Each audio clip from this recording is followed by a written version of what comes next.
Welcome classic rock fans to a short and impromptu video where we talk about the passing and legacy of Jeff Beck. I woke up this morning just to catch the news and was generally saddened by it. If my face seems rather strangely lit up, it's not some angelic light from above, it's merely the glare from my computer screen where I'm reading my notes. Oh dear, you've seen the wizard behind the curtain now, haven't you? Well, legendary guitarist Jeff Beck has died aged 78. The statement, of course, was shared across his social media platforms. He died apparently after a short battle with bacterial meningitis. Jeff Beck was born in London in 1944 and went on to inspire so many, a whole generation in fact, of guitarists.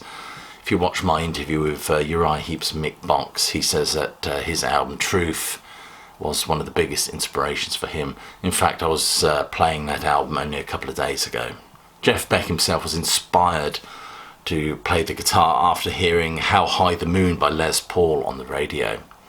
He went on to praise the man's technique and tonality, lessons that would leave an indelible mark on him throughout his career.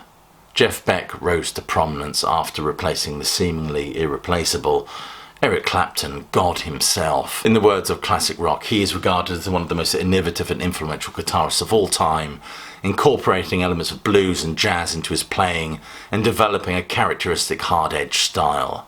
Jeff Beck once said that he has a fascination with musical sound, something maybe he picked up from that Les Paul record all those years ago. And the fun thing for a musician like me is I can go anywhere I want. And my word, wasn't he right? He was certainly an itinerant player.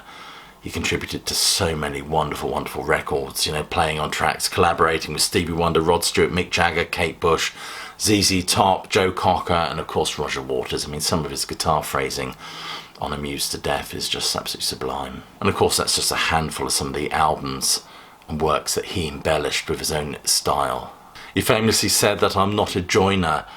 He said Pink Floyd wanted me, but they didn't have the nerve to pop the question. And the Rolling Stones, when they were looking for a replacement for Mick Taylor, who quit in 74, of course, I told them I don't do auditions and I wouldn't have fitted in. I never had any regrets. What a wonderful mantra to live your life to.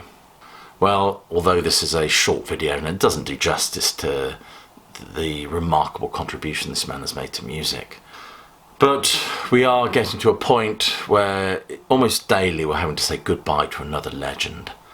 As that great philosopher Rocky Balboa once said, the older I get, the more I've got to leave behind.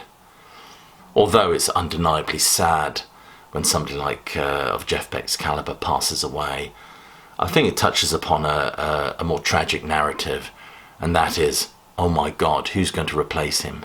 Who is the baton going to be passed on to when all these legends and classic guitarists, musicians, bands just fade away?